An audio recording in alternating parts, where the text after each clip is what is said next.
Hey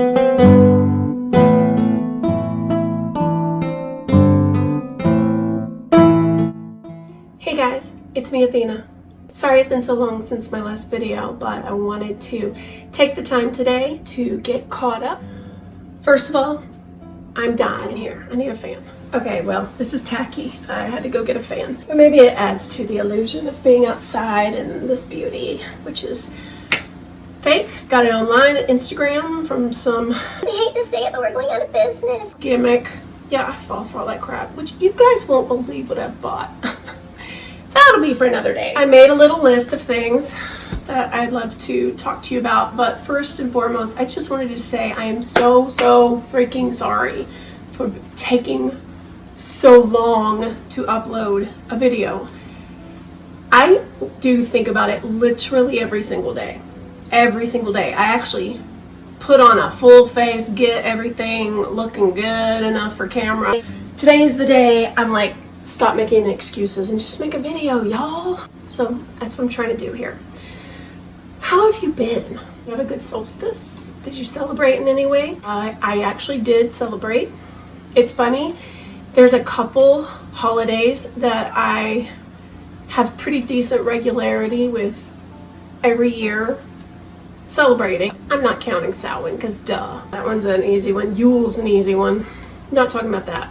But the solstice is summer solstice. I'm very regular with that because I have more freedom and I'm always like, yay, I can finally devote and dedicate my time to my path and to doing some witchy things. And that's when I am usually successful celebrating. The weather was crazy that day. A lot of cool weather where I live until recently. Now it's hot and like it's supposed to be. For the first couple weeks of June, I feel like it was in the 70s.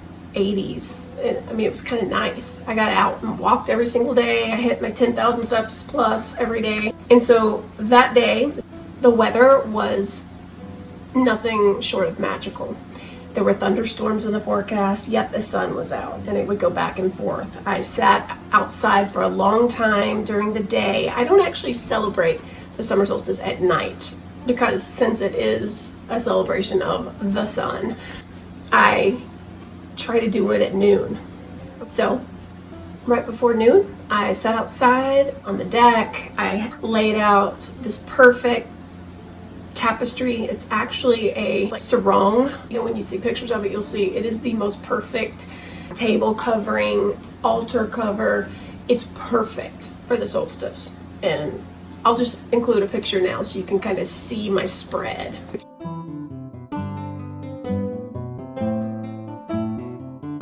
The only thing that wasn't working in my favor that day was it was windy. I couldn't keep any candles lit. That was frustrating. But I had my spread. I brought out an oracle deck and a tarot deck, and I did a little reading, and that's actually something I want to show you and see what you guys, your interpretation of the reading. I'm not as savvy with divination via cards as I hope to be one day, but I went ahead and did it. I used my little Llewellyn Sabbath book. I don't know if you know what I'm talking about. I didn't bring it in here with me, but you know, they have the 8 little books.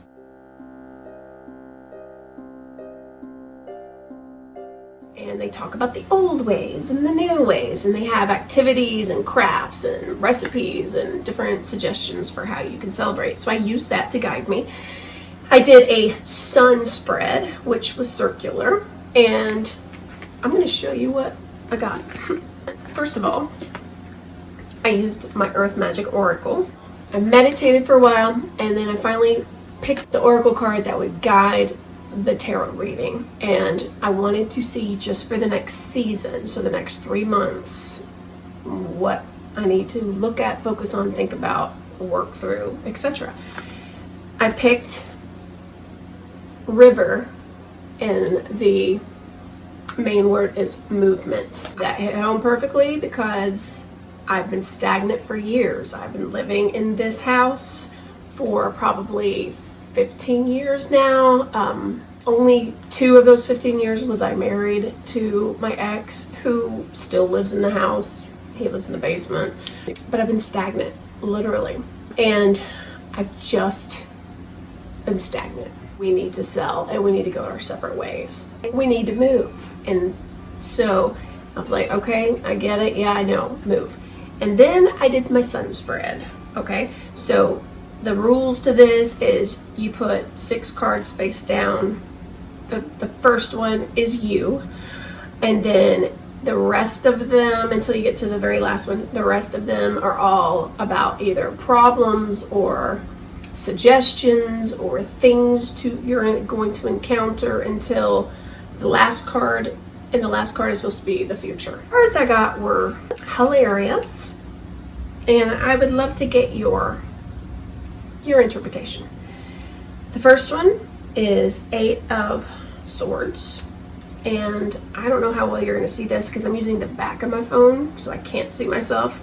I heard the back is a better camera. I doubt it's going to take years off my face, but whatever. The 8 of Swords, and in this case it's a chrysalis surrounded by swords, and that's the one that represents me. I think it's absolutely perfect as a representation of me and where I've been for a while, because in that chrysalis there is potential for a new life. There's potential for freedom, but the swords, the thoughts, have been scaring me into not coming out of my chrysalis. You know, I love my home. It's a single family home that's way too big for just me, my ex in the basement, my kid. My 2 older sons have moved out. I don't need to be here, but I love it here. I love it here. So these swords to me are all the thoughts that keep me from breaking out of the chrysalis. So then I had a number of cards that to me were progressively scarier. The first one is 8 of Wands, I believe. There's sticks here. The rainbow lightning bolt, which I liked. I haven't read it to see what this means. To me, it's another 8. Neither of these seem like positive cards, but I know 8 is a good luck number. I know it's sideways, the infinity sign. I feel like 8's a good number, but both of these are scary cards. The next one along the path, a 5 of Wands. So another one. To me, this just to me looks like scattered. Now, again, I don't know much about tarot, but from what I understand, Wands are fire. Fire is passion, it's heat, it's south, you know? I don't know. I know 5s are terrible though, so yikes. To me, it looks like disorganization. There's no color here. It's just like blah. And that's actually a pretty good representation of how it felt for years, kind of stagnant. Then I get the freaking Tower. And what do they say? The 2020 deck, it's all towers. The positive with this card, this version of the Tower, is it's not as scary. It's not as 9/11 looking with, you know, people falling to their deaths. It's a tree, and it's struck by lightning, and the top part is broken off, and even another part is broken off, but the base is still there, and the base is still strong, and I have a firm foundation. I'm one of the few people who had a pretty good childhood. My base, I feel like, is secure even through storms. I don't know.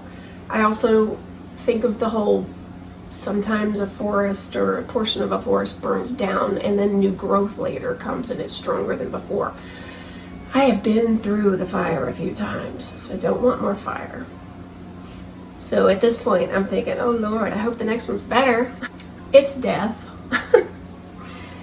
So again, in keeping with movement, I need to face the death of what this house was. Okay? When we moved in, it was before we got married. It was a volatile but very passionate relationship. At this point, I was like, what else could be in this reading? Because I got the 2 scariest cards of all. I'm happy with the last one. The last one is Daughter of Cups. It's like a little baby swan. There's rainbow and color, which when there's color in it, it gives me more hope. Some of these are just black and white and dead looking. This is new life. This is rainbow. This is hope. Cups are emotions. I don't know what the daughter of cups is. I have to look it up, but I'd like to know what your interpretation of this is. I'll include a screenshot of the cards all in their circle, beginning with the chrysalis, that's me, and then ending with this is the future.